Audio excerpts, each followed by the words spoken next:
we say to America is be true to what you said on paper.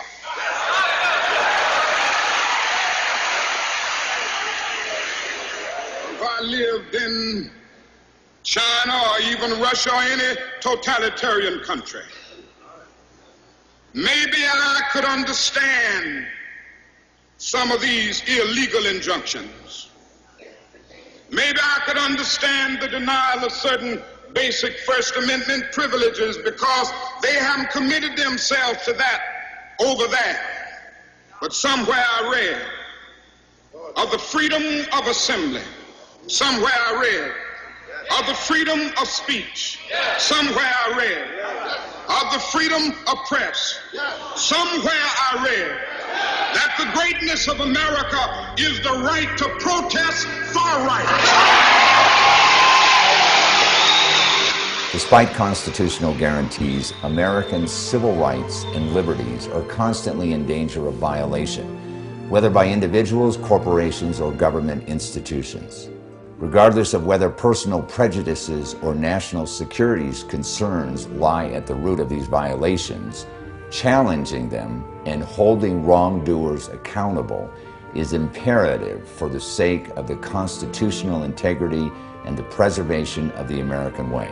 Trial lawyers advocate for awareness, the truth, and a person's right to know. They believe that in the absence of the truth, all of us stand helpless to defend ourselves, our families, our health, and our way of life.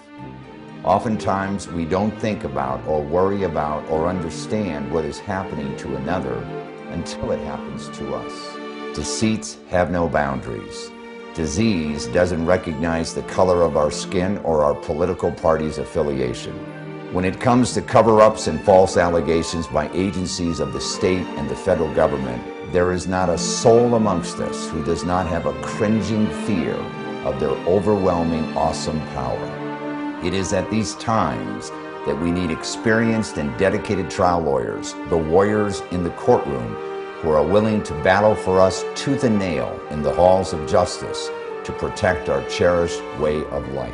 Such a call for justice happened on June 20th, 2010, when Cathy Phillips was taken to the Sheridan County, Wyoming jail for trespassing. While at the jail, she suffered multiple physical injuries, including a broken nose, concussion, multiple scrapes and bruises on her arms, shoulders, chest, and legs, and a traumatic brain injury. Today, the Insider Exclusive Investigative News Team visits with Cathy Phillips and her lawyer, John Robinson, partner at Jamieson Robinson, in this Insider Exclusive Investigative Network TV special, Proving Police Misconduct, Cathy Phillips Story, to discuss how Cathy's case caused the Sheridan County Sheriff's Office to compensate Cathy for her horrific experiences, and more importantly, to encourage the Sheriff's Office to change their policies in the treatment of citizens in their custody. As John has often said, the problem of police brutality is much more widespread than most Americans are willing to admit.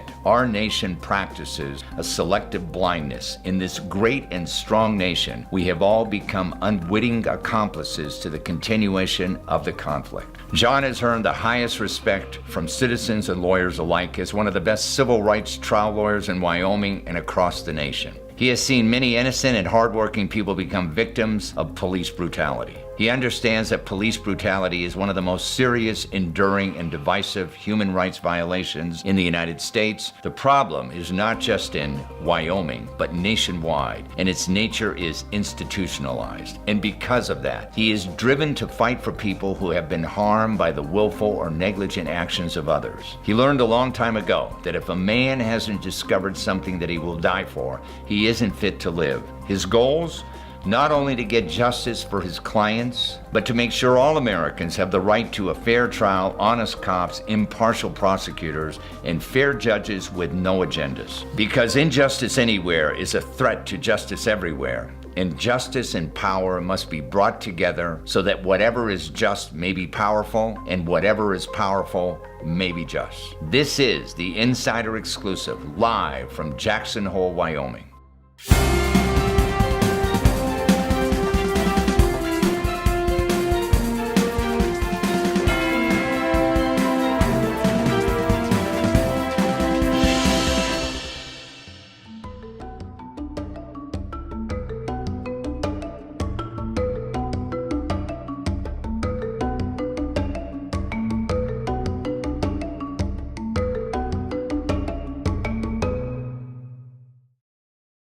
It is my great pleasure to introduce John Robinson to the show. Welcome to the show, John. Thank you, Steve.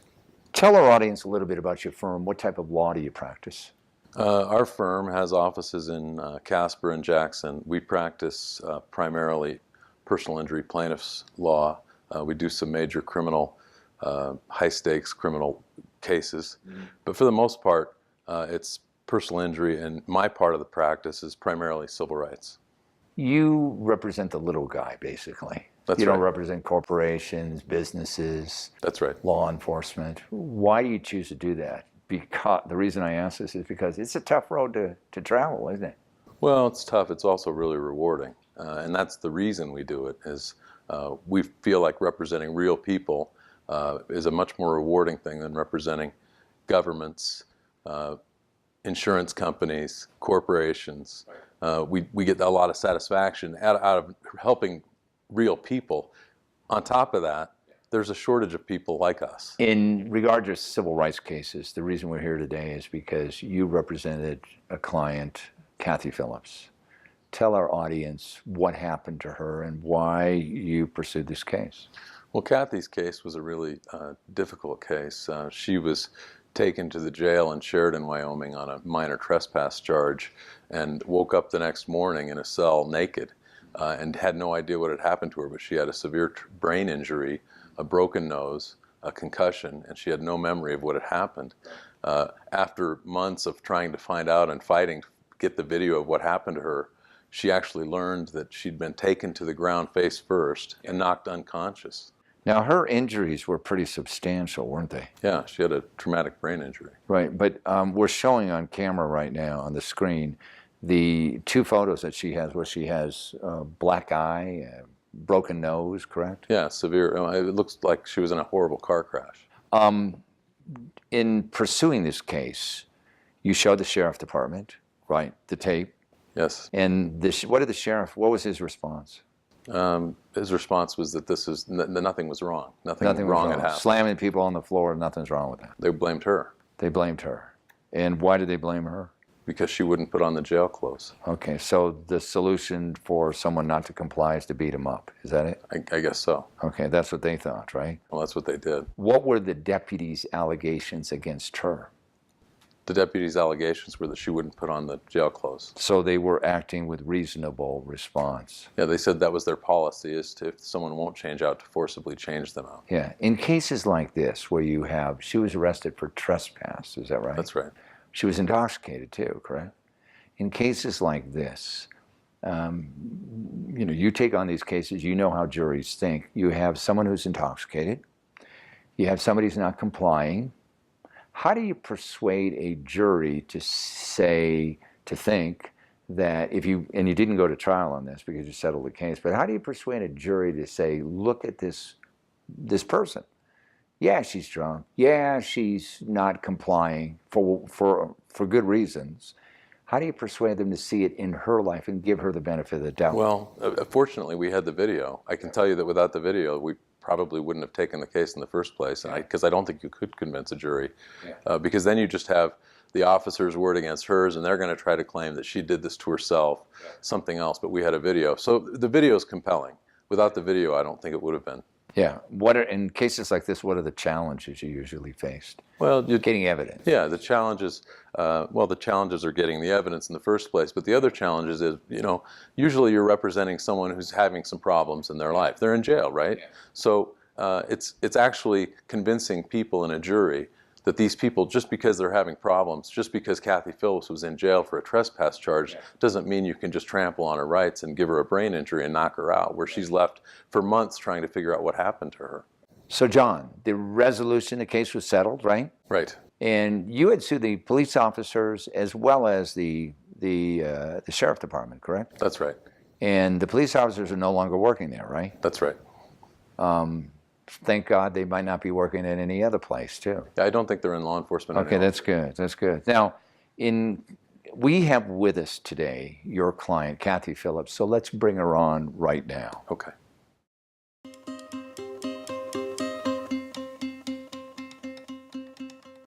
It's my great pleasure to introduce Cathy Phillips to the show. Welcome to the show. Thank you, Steve. You went through a horrible experience, right? I did. Yeah. What do you remember about it? It was a regular day for me. I had Yeah. just gotten off of work at the country club where I worked in Sheridan, and this was probably around 10:30, 11 in the evening, and my next memory was waking up in a jail cell, which I did not. The next day. Yeah, you had some injuries. You could see them on your legs.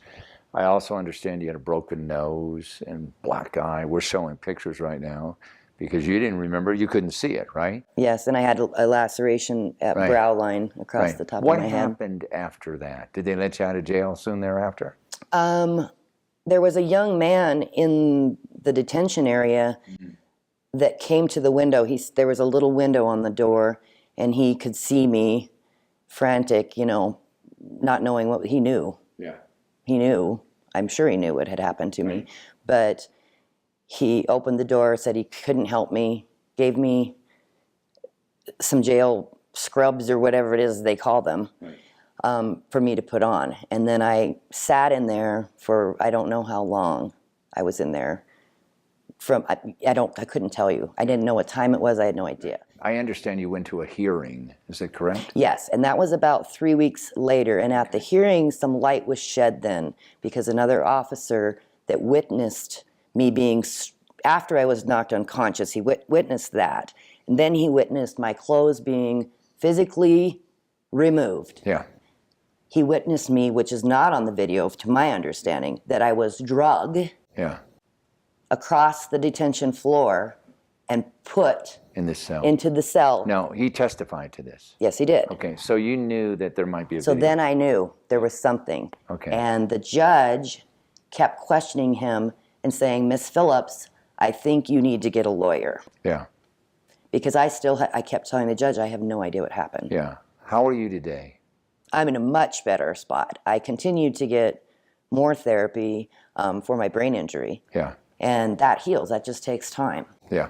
And a lot of the nightmares and all of that stuff had to be treated down the line as I progressively could talk about it. For a long time, I couldn't.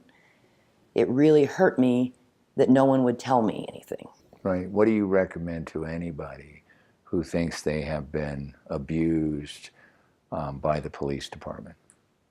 Well, if I was fortunate enough to have a circle of friends that helped me, that said, don't run.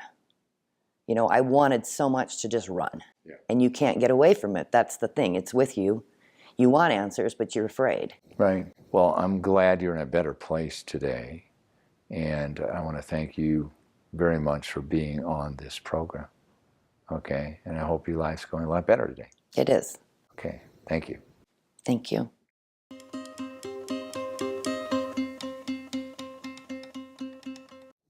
John, in these civil rights cases, that involve police brutality, excessive force, what are the difficulties in proving cases like this? Well, they're always difficult because, first of all, as we talked about earlier, you're representing someone who's having problems in their life. Yeah. And then the next thing the hurdles you have to overcome is to show that these weren't just careless mistakes by the officers. They actually acted with an evil heart. They meant to cause some kind of harm. It's more than just a mistake or negligence. It rises almost to the level of an assault or something like that to actually prove your case. Yeah. And so they're very difficult cases. They're big hurdles to get over. Okay. Do you find that as a result of your lawsuits, when you win them, there is a change in the police departments you're suing? Well, we certainly hope there always is. Yeah. And we do have. And over the years, we've represented over almost 50 different people in civil rights cases in Wyoming and the region. Right. And we've certainly been able to recognize concrete changes in some of those cases. In a lot of the cases, we see the change over time. We don't necessarily see the actual changes themselves, but we think that they've happened internally. Right. Do you think that the police should have better training? Well, it depends on which police officers you're talking about. In general, yes. Okay. And what would you say if a person thinks that they have been manhandled or police have used excessive force or whatever, violated their civil rights? What would you suggest that they do? Well, first I'd say contact a lawyer, and contact a lawyer who knows how to handle these cases. The next thing you need to do is make sure you preserve everything you have. In other words, and do everything you can to get the people who did this to you, these law enforcement people, to preserve everything they had. Usually that's a lawyer writing a letter saying, don't get rid of anything now, in case there are videos, photos. When you have folks that contact you to possibly represent them, what do you look for in a case before you take it on? Well, every case is different, first of all, and so we have to evaluate every single case and gather as much information as we can. Yeah. What we're looking for is that information that will persuade a jury of 12 people that what happened to this individual was wrong and should never have happened, and someone needs to pay. I want to thank you very much for being on the program. Thank you, Steve. Thanks for joining us. You can get more information about our guest and the issues at insiderexclusive.com.